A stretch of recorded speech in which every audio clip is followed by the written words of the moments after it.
तो यहाँ पर हम जो प्रशिक्षण नंबर 3 निष्ठा 4.0 का प्रशिक्षण नंबर 3 देख रहे हैं। ECCE के तहत, यानी कि जो हमारे बाल विकास है बच्चों के लिए, इनके छोटे बच्चों के लिए, प्री प्राइमरी वाले बच्चों के लिए जो हम शिक्षक हैं या जो ARP हैं, डाइट के जो हमारे शिक्षक हैं, उनके लिए जो ये प्रशिक्षण बनाया गया है SRG वगैरह के लिए। तो यहाँ पर अभी तक तो यही है, फिर बाद में हो सकता है शिक्षकों को भी ये प्रशिक्षण करना पड़े। तो यहाँ पर ये समग्र विकास के लिए जो खेल आधारित शिक्षण होता है, ऐसे खेल आधारित जो प्रक्रियाएं होती हैं उसके लिए है। तो यहाँ पर उद्देश्य वगैरह जो है वो साफ़ ही हैं। तो यहाँ पर महत्वपूर्ण पॉइंट पर हम आते हैं जो हम लोगों के लिए ज़रूरी हैं। तो यहाँ पर प्रमाणीकरण की बात करें तो यहाँ पर आपको 70% प्रश्नों को हल करना होगा। जो असाइनमेंट इसके लास्ट में दिया जाएगा, जिसको 70% प्रश्न आपको सही करने ही होंगे। तो इस हिसाब से आप अपने ये जो भी है प्रश्नोत्तरी को प्रशिक्षण को करें, जैसे कि 70% आप पूरा काम कर सकें। इससे पहले यदि आपने 2 प्रशिक्षण पूरे नहीं किए हैं तो उनकी जो प्रश्नोत्तरी है उनके लिंक आपको इस वीडियो के डिस्क्रिप्शन में मिल जाएंगे, वहाँ से आप देख सकते हैं और उस प्रश्नोत्तरी को भी पूरा कर सकते हैं। और इसके साथ ही इसमें जो गतिविधियाँ हैं, जो गतिविधि नंबर 4 और 6 है उसको भी प्रश्नोत्तरी के तौर पर लिया गया है। तो उसके लिए एक सेपरेट वीडियो है, उसका भी लिंक आपको इस वीडियो के डिस्क्रिप्शन में मिल जाएगा, वहाँ से आप देख सकते हैं। तो सीधे चलते हैं और शुरू करते हैं जो मुख्य आकलन है इस प्रशिक्षण का उसको। तो यहाँ पर ये शुरू होती है प्रश्नोत्तरी। यहाँ पर लगभग आपके 40 प्रश्नों को 32 से लेकर 40 जो भी प्रश्न हैं आपको 3 अटैम्प्ट मिलेंगे। 3 अटैम्प्ट में आपको 70% जो प्रश्न हैं 70% उनको सही करना होगा। तो इसलिए आप इस प्रश्नोत्तरी को थोड़ा ध्यान से ही देखिएगा। तो यहाँ पर कोशिश ये करेंगे तीनों अटैम्प्ट में जो भी प्रश्नोत्तरी संकलित की जाएगी उसको सभी को हम यहाँ पर दिखाने वाले हैं। शुरू करते हैं। सबसे पहला प्रश्न आप ये देख पा रहे होंगे, यहाँ पर 5 इंद्रियों की बात की गई है।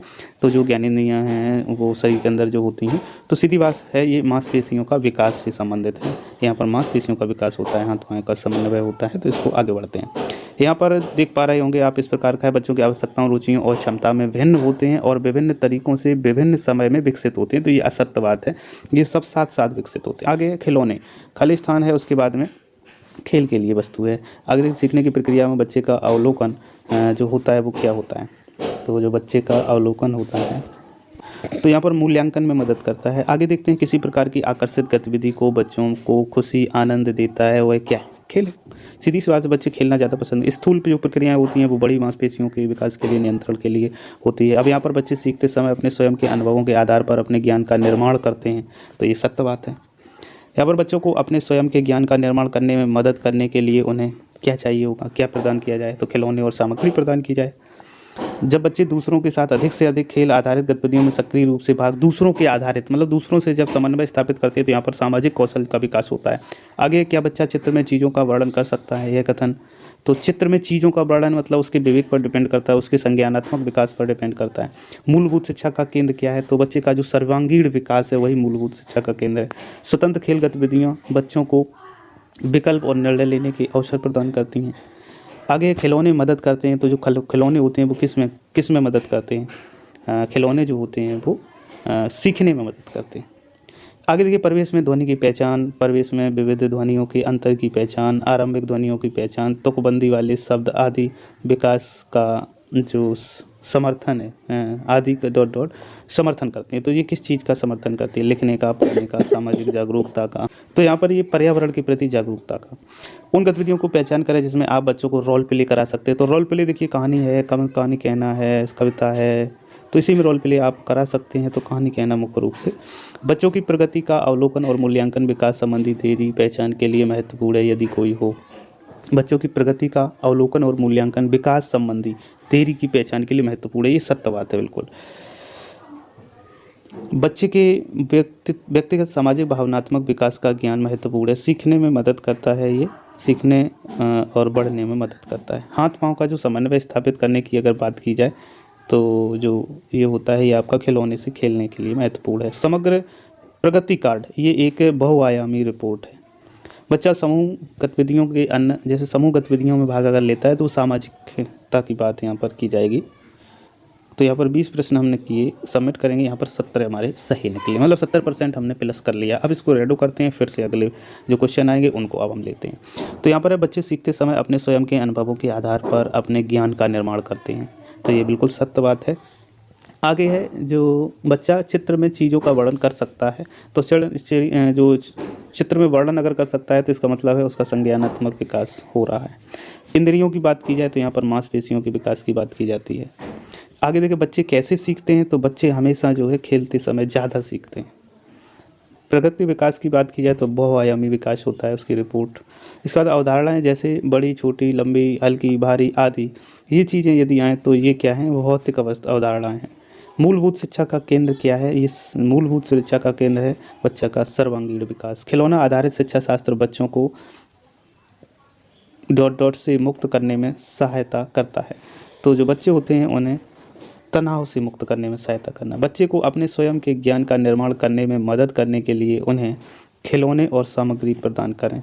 आगे है समग्र प्रगति कार्ड विभिन्न हितधारकों को बच्चों की क्षमता, रुचि आदि के बारे में जागरूक बनाते और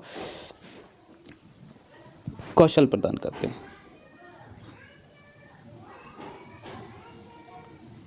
आगे बच्चा समूह गतिविधियों में अन्य बच्चों के साथ शामिल होना पसंद करता है। यह तो अन्य बच्चों के साथ की बात करें तो सामाजिक विकास का कौशल, सामाजिक कौशल हो रहा है। किसी भी प्रकार की आकर्षक गतिविधि को जो बच्चों की खुशी आनंद देते हैं वह तो जो खेल होता है वो सबसे बेस्ट होता है। बच्चों में डॉट डॉट होती है, यानी कि वे किसी गतिविधि के पर थोड़ा समय के लिए ही ध्यान केंद्रित करते हैं, तो इनमें लघु ध्यान अवधि होती है। आगे देखते हैं जो खेल और गतिविधि आधारित शिक्षण का उपयोग बच्चों की मदद करता है, तो ये बच्चों को जो सीखने और बढ़ने में मदद करता है।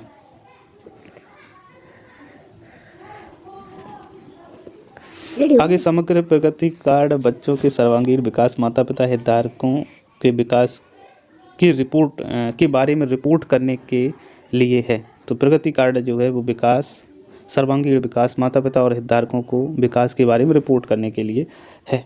हाँ, ये भी सत्य है। खिलौने खेल के लिए वस्तु है, उसी के लिए बने। गतिविधियों की पहचान करें जिनमें आप बच्चों को रोल प्ले करवा सकते हैं। तो रोल प्ले वैसे कहानी कविता दोनों में आप करवा सकते हैं।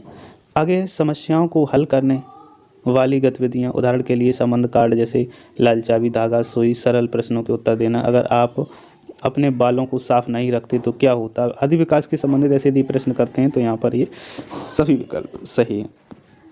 आगे है स्थूल की मतलब है ये बड़ी मांसपेशियों से संबंधित। आगे परिवेश में ध्वनि की पहचान करना, तो यहाँ पर जो विकल्प आप देख पाएंगे,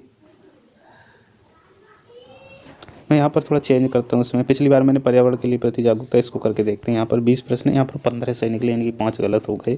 आगे एक और बार रेडो करेंगे, जो भी प्रश्न आएंगे लास्ट अटैम्प्ट है, इसको कंटिन्यू करेंगे। जो भी प्रश्न उत्तरी आएंगे वो सब सामने हम आपको रख रहे हैं। आँख और हाथ का समन्वय के लिए महत्वपूर्ण क्या है। हाँ, जो समन्वय की बात करें तो खिलौने से खेलना है। इससे आपके अनुसार कौन सी गतिविधि बच्चों को प्रभावी संचारक बनने में मदद करती है। तो प्रभावी संचारक की यदि हम बात करें स्वतंत्र बातचीत की। अब इसके बाद में बात करते हैं खिलौने डॉट डॉट के लिए वस्तु है, खेल के लिए वस्तु है। आगे समग्र प्रगति कार्ड विभिन्न हितधारकों को बच्चों की क्षमता, रुचि आदि के बारे में जागरूक बनाते हैं। तो यहाँ पर आगे सुधार की गुंजाइश है। बच्चे सीखते समय अपने स्वयं के अनुभवों के आधार पर अपने ज्ञान का निर्माण करते हैं, ये सत्य बात है।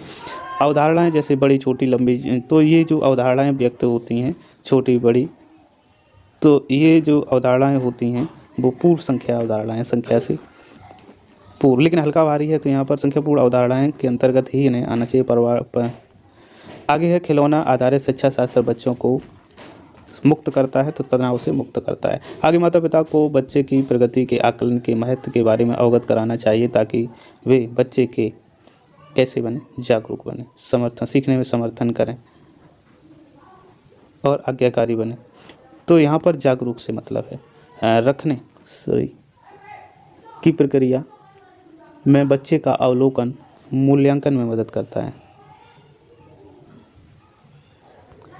आगे बच्चों के स्वास्थ्य और तंदुरुस्ती के लिए डॉट डॉट, तो खेल आधारित पौष्टिक आहार, स्वास्थ्य और स्वच्छता महत्वपूर्ण है। स्कूल के बच्चे कौन सी गतिविधि स्वयं करते हैं, जैसे कॉलाज बनाना, स्केचिंग करना, ये ज़्यादा बच्चा स्वयं कर सकता है। आगे है बच्चा समूह गतिविधियों में अन्य बच्चों के साथ शामिल होना पसंद करता है, तो इसका मतलब उसका सामाजिक कौशल को प्रदर्शित करता है। खिलौने मदद करते हैं, खिलौने जो हैं वो आपके सीखने में मदद करते हैं। मूलभूत शिक्षा का केंद्र क्या है, बच्चे का सर्वांगीण विकास। स्वतंत्र खेल गतिविधियाँ बच्चों को विकल्प और निर्णय लेने के अवसर प्रदान करती हैं। इसके बाद में गतिविधि जिसमें बच्चों को स्वयं को अच्छी तरह से अभिव्यक्त करने का अवसर मिलता है, डॉट डॉट, लक्ष्य की प्राप्ति में सहायक होते हैं। तो अभिव्यक्ति की बात है तो बच्चे जो है संचारक बनते हैं। आगे बच्चे आवश्यकताओं, रुचियों, क्षमता में भिन्न होते हैं और विभिन्न तरीकों से विभिन्न समय में विकसित होते हैं। तो ये असत्य बात है, ये सब साथ साथ विकसित होते हैं। खेल आधारित गतिविधियाँ क्या करती हैं? समग्र विकास करती हैं। बच्चे कैसे सीखते हैं? तो बच्चे हमेशा जो सीखते हैं वो बच्चे खेलते समय सीखते हैं। कोई समस्या समाधान है, अगर आप सही प्रश्नों के उत्तर देते हैं तो इसके लिए सभी विकल्प यहाँ पर सही होगा। तो यहाँ भी 20 प्रश्न में 16 है, मतलब 3 अटैम्प्ट किए मैंने और तीनों में आपको 70% से प्लस नंबर इस प्रकार से आप आसानी से प्राप्त कर सकते हैं।